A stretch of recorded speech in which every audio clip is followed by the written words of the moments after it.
वज़ीर-ए-आज़म मोदी और जनूबी अफ्रीका के सदर सिरिल रामाफोसा के दरमियान फोन पर हुई बातचीत। दोनों रहनुमाओं ने दो तरफा ताउन में पेशरफ्त का लिया जायजा। ब्रिक्स में ताउन समेत बाहमी मफादात के कई इलाकाई और आलमी मसाइल पर किया तबादला ख्याल।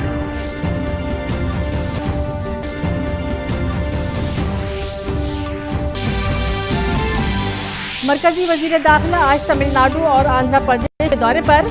तमिलनाडु के वेल्लोर और आंध्र प्रदेश के विशाखापट्टनम में करेंगे इंतखाबी रैलियां। मोदी हुकूमत की 9 साल की हुसूलियाबियां अवाम के सामने करेंगे पेश।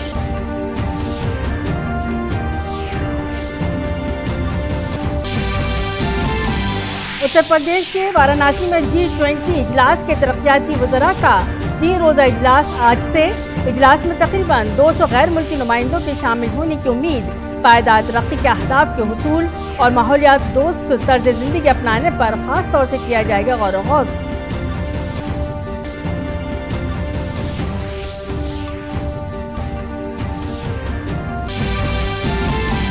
महकमा मौसमियात ने कहा मजीद शिद्दत अख्तियार कर सकता है बिपरजॉय समुद्री तूफान।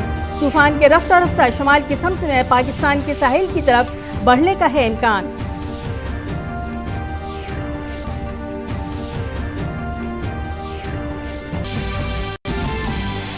ओवल में जारी वर्ल्ड टेस्ट चैंपियनशिप के फाइनल मुकाबले को जीतने के लिए भारत को 280 रन दरकार। चौथे दिन ऑस्ट्रेलिया के दिए गए 444 रन के जवाब में भारत ने दिन का खेल खत्म होने तक 3 विकेटों के नुकसान पर बनाए 164 रन। विराट कोहली और अजिंक्य रहाणे क्रीज पर है मौजूद।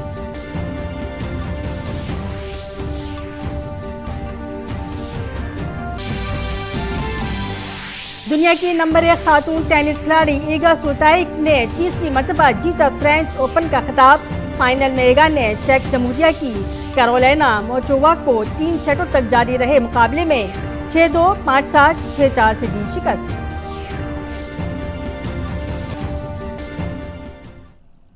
आदाब 9 बजे के खबरनामे में आपका खैर मकदम है। मैं हूं सबिया खान। खबर तफसील से।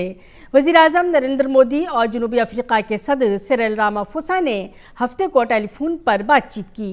इस दौरान दोनों रहनुमाओं ने तारीखी और बाहमी ताल्लुकात पर मबनी 2 तरफा ताउन में पेशरफ्त का जायजा लिया। वज़ीर-ए-आज़म ने इस साल के शुरू में 12 चीतों को भारत भेजने पर जनूबी अफ्रीका के सदर का भी शुक्रिया अदा किया। वज़ीर-ए-आज़म ने रवां बरस जनूबी अफ्रीका की चेयरमैनशिप के तनाजुर में ब्रिक्स में ताउन समेत बाहिमी दिलचस्पी के मुतअद्दिद इलाकाई और आलमी उमूर पर भी तबादले ख्याल किया। सदर रामाफोसा ने वज़ीर-ए-आज़म को अफ्रीकी रहनुमाओं के अमन व अमान के तय इक़दामात के बारे में मालूमात दी। नीज़ रामाफोसा ने भारत की G20 चेयरमैनशिप के लिए अपनी मुकम्मल हिमायत का इजहार किया और कहा कि वह भारत के अपने दौरे के मुंतज़र हैं। मुल्क में इंतज़ामी अफसरान के तरबियती ढांचे को मजबूत बनाने के मकसद से आज पहली कौमी तरबियती कॉन्फ्रेंस का इनेकाद किया गया है। वज़ीर-ए-आज़म नरेंद्र मोदी आज सुबह तकरीबन 10:30 बजे नई दिल्ली के प्रगति मैदान में बैनुल-अक़वामी नुमाइश और कन्वेंशन सेंटर में इसका इफ्तिताह करेंगे। कॉन्फ्रेंस का एहतमाम सलाहियत साजी कमीशन कर रहा है।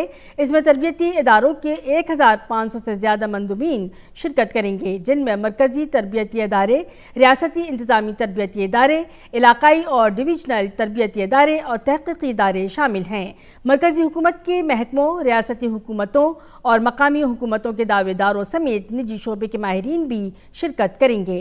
कॉन्फ्रेंस में 8 पैनल मुबाहिसे होंगे, जिनमें से हर एक कलीदी मौज़ूआत जैसे कि फैकल्टी डेवलपमेंट, तरबियती असरात और इंतज़ामी खदमात के तरबियती इदारों से मुताल्लिक़ मवाद की डिजिटलाइजेशन पर तवज्जो मरकूज़ करेंगे।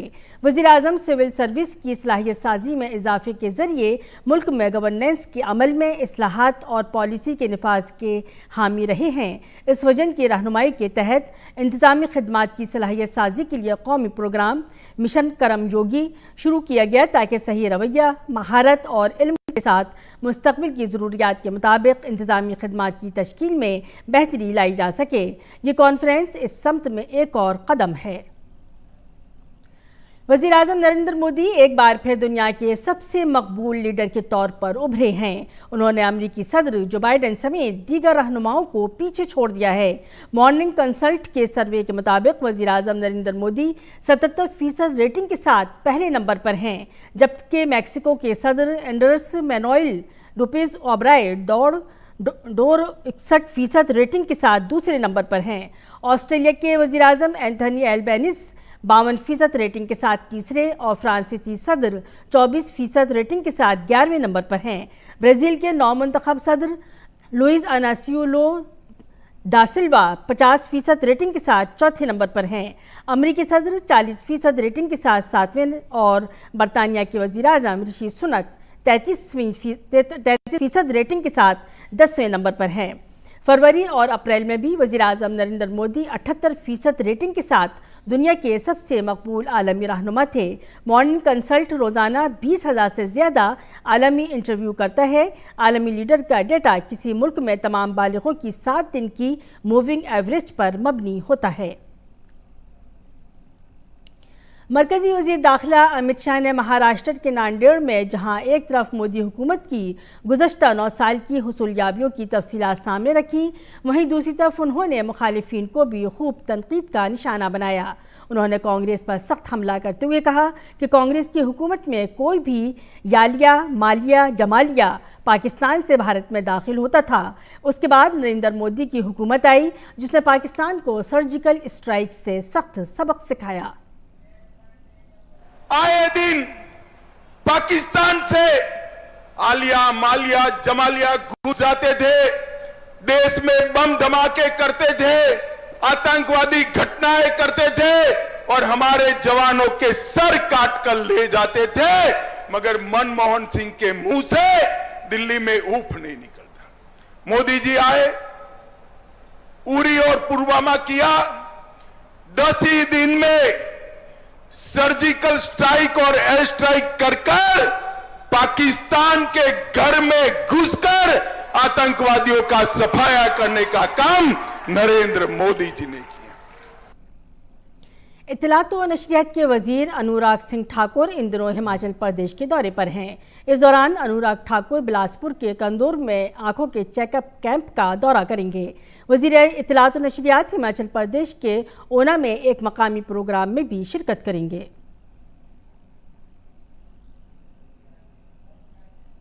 G20 ग्रुप के तरक्याती वज़रा की मीटिंग आज से उत्तर प्रदेश के वाराणसी में शुरू होने जा रही है। इजलास 13 जून तक जारी रहेगा।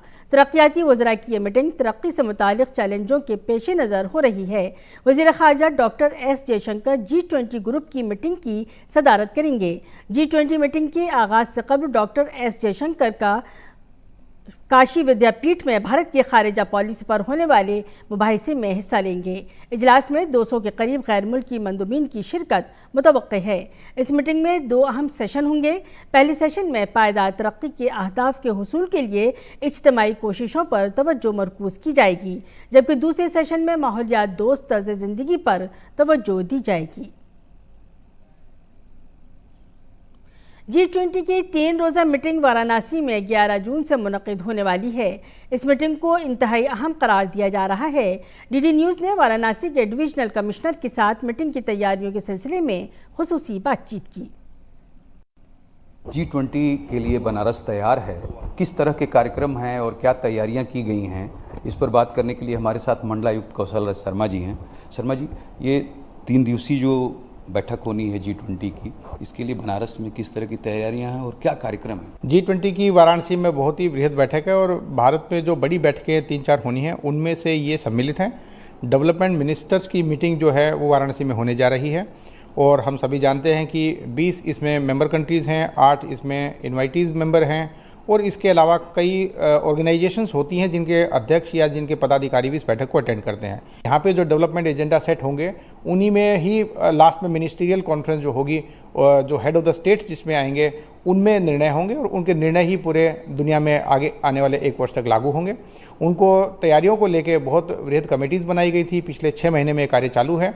एक G20 का एग्रीकल्चर डिपार्टमेंट का कार्यक्रम यहाँ अप्रैल में भी हो चुका है। ये क्योंकि उससे वृहद है, इसलिए तैयारियां भी उससे वृहद की जा रही हैं।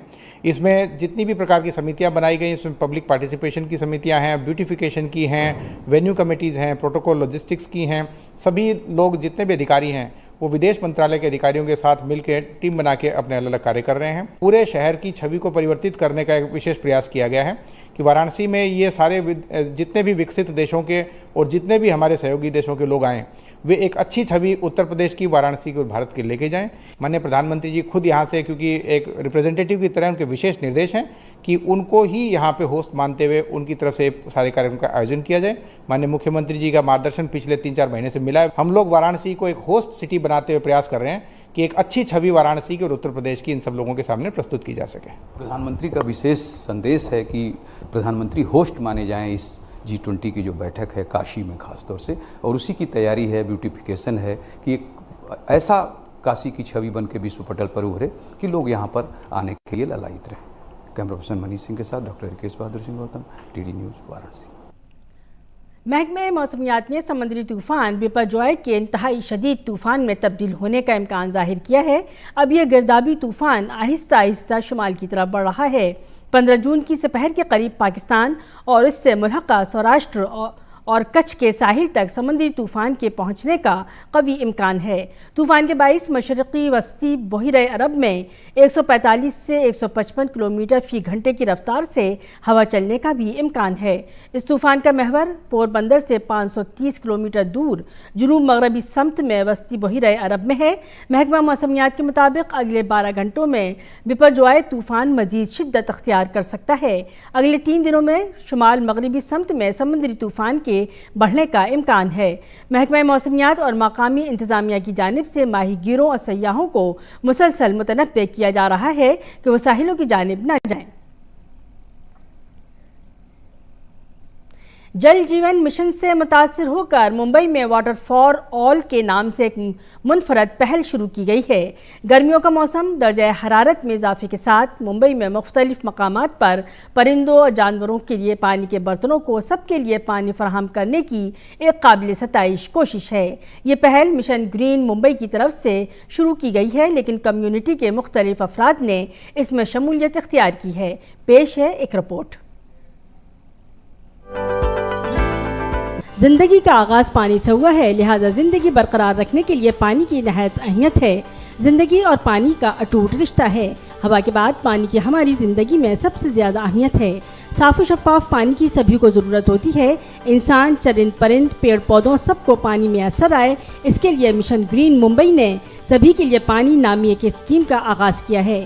पहल करने की वजह से मुंबई में मुख्तलिफ मकामात पर 5000 से ज़ायद पानी के बर्तन रखे गए हैं, जो चरिंद परिंदों को इस शिद्दत की गर्मी के दौरान साफ पानी से अपनी प्यास बुझाने में मदद करेंगे।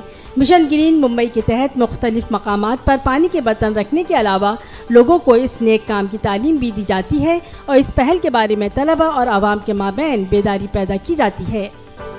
जहाँ तक मुंबई का सवाल है, मुंबई की बायोडाइवर्सिटी बचाने के लिए पेड़ों को, बर्ड्स को, सभी जो बायोडाइवर्सिटी के अंग है उसको बचाना चाहिए। हम ये बर्ड्स है या कैट है, डॉग है, ये एनिमल में काऊ भी है, डोंकी है, मीन्स बड़े बड़े, उनको आज पानी की ज़रूरत है। आज समर सीज़न है, समर सीज़न में तो इनके लिए कोई एक बॉल पानी भी नहीं रखता है।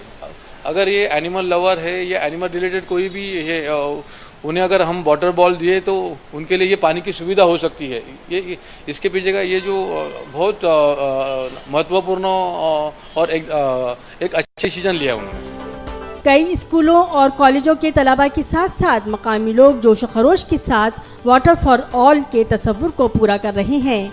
एरिक सोलहेम नॉर्वे के साबिक वजीर, माहौलियात और आबी वसाइल के वजीर रहे हैं। हाल ही में मुंबई के दौरे पर थे। उन्होंने भी एक मकाम का दौरा करके अपने ट्वीट के जरिए इस कार्य खैर की हिमायत की है।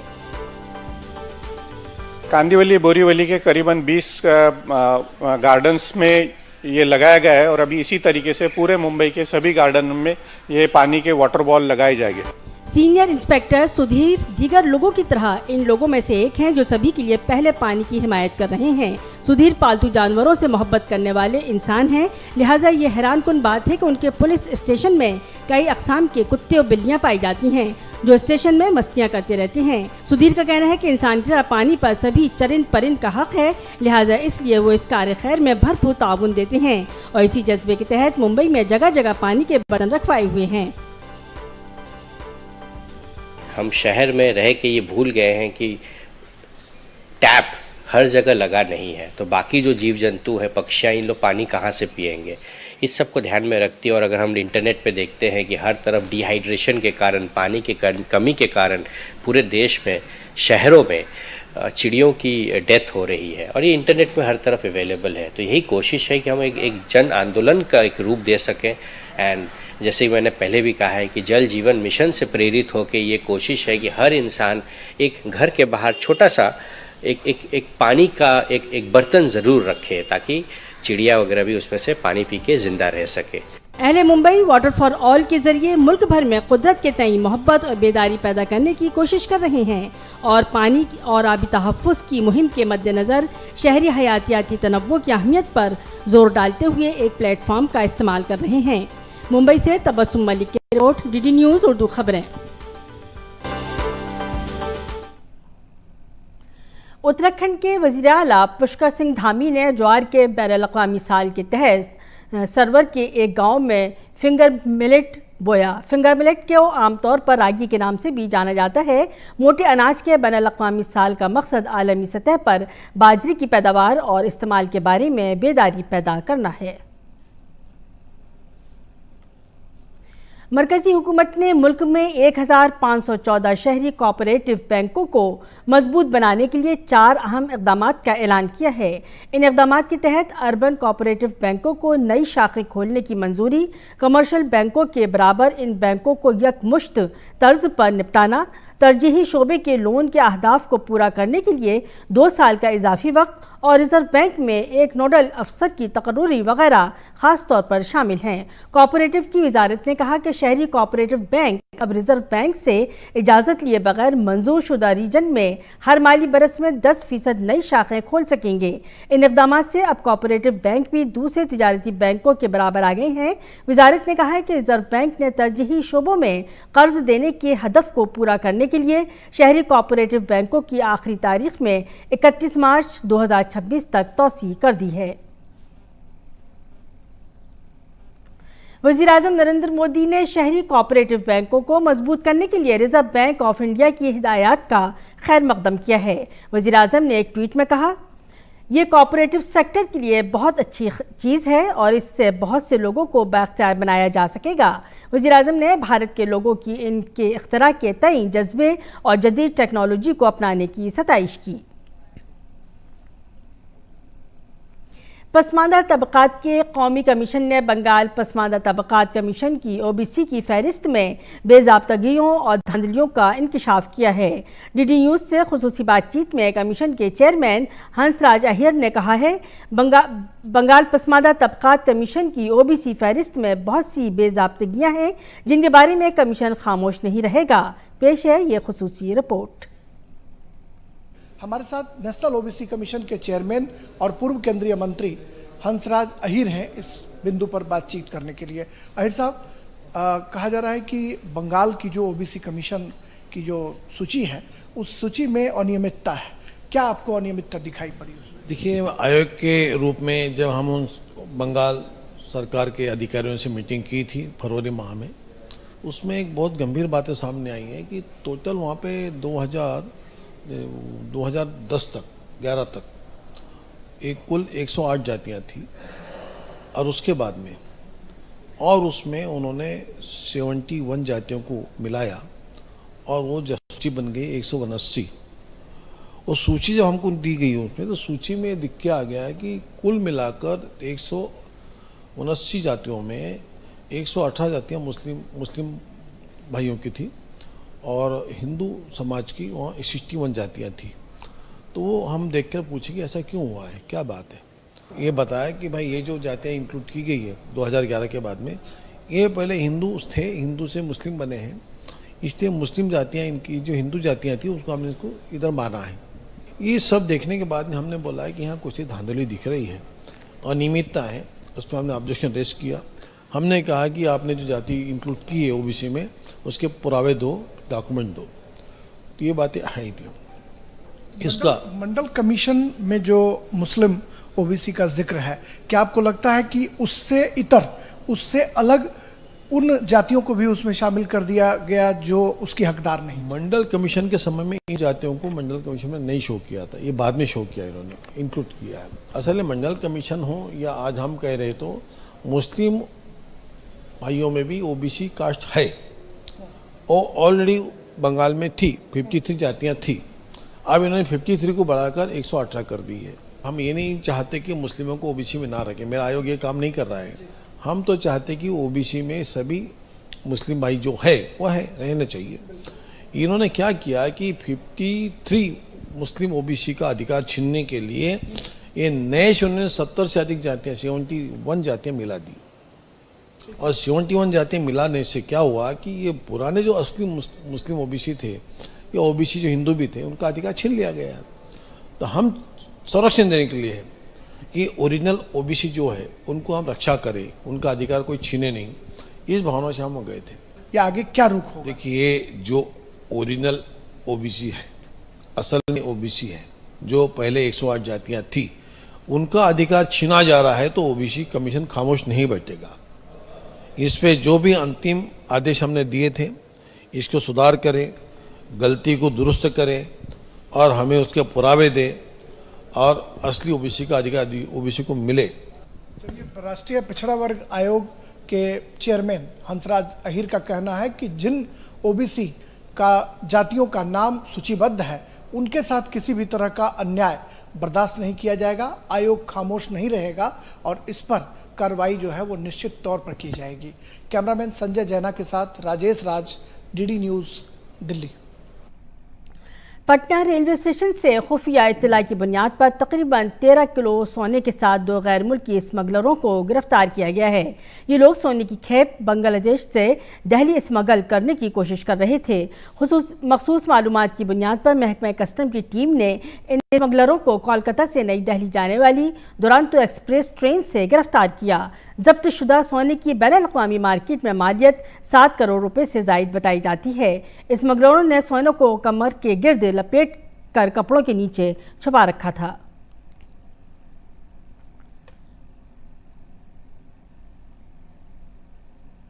और नाज़रीन, अब पेश है दिल्ली से शाये उर्दू अखबारात का मुख्तसर जायजा।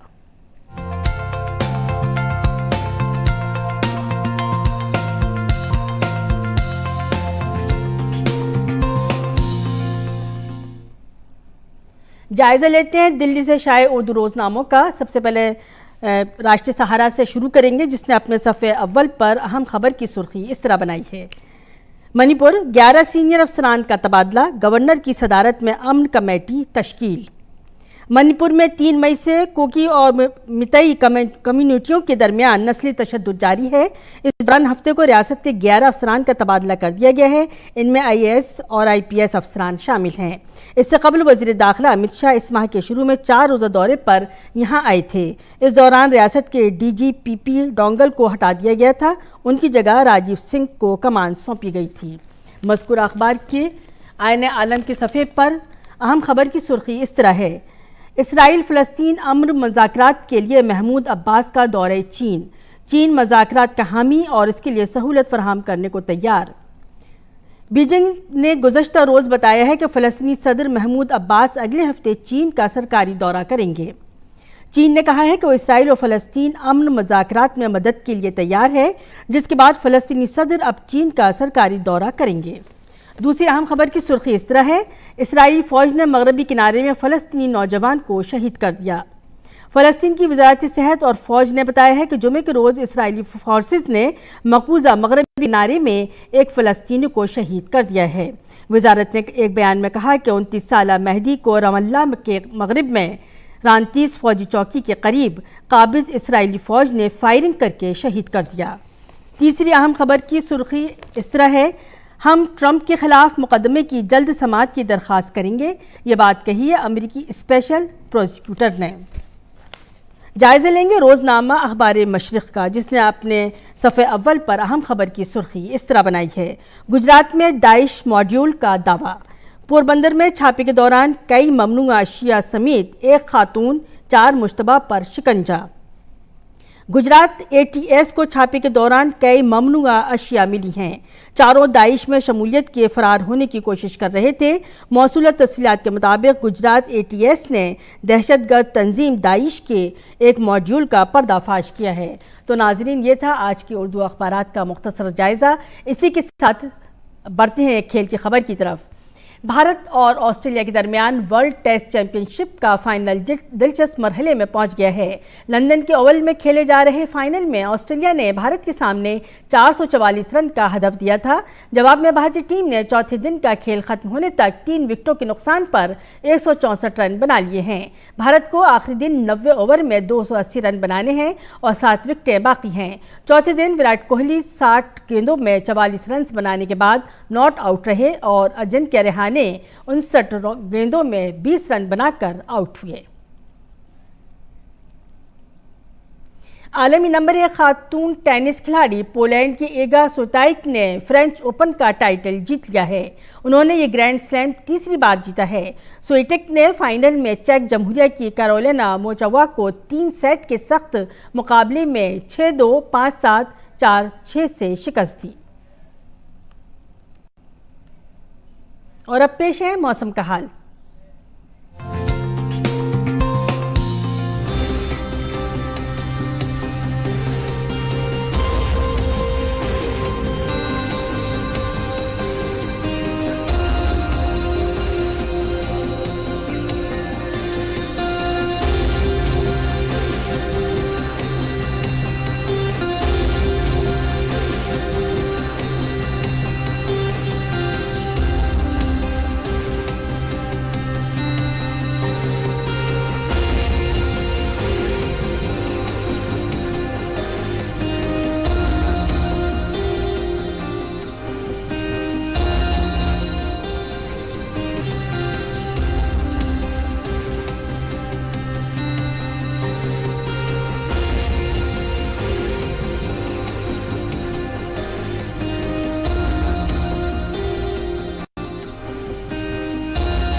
इसी के साथ 9 बजे का खबरनामा अपने अख्ताम को पहुंचा। इजाज़त दीजिए, आदाब।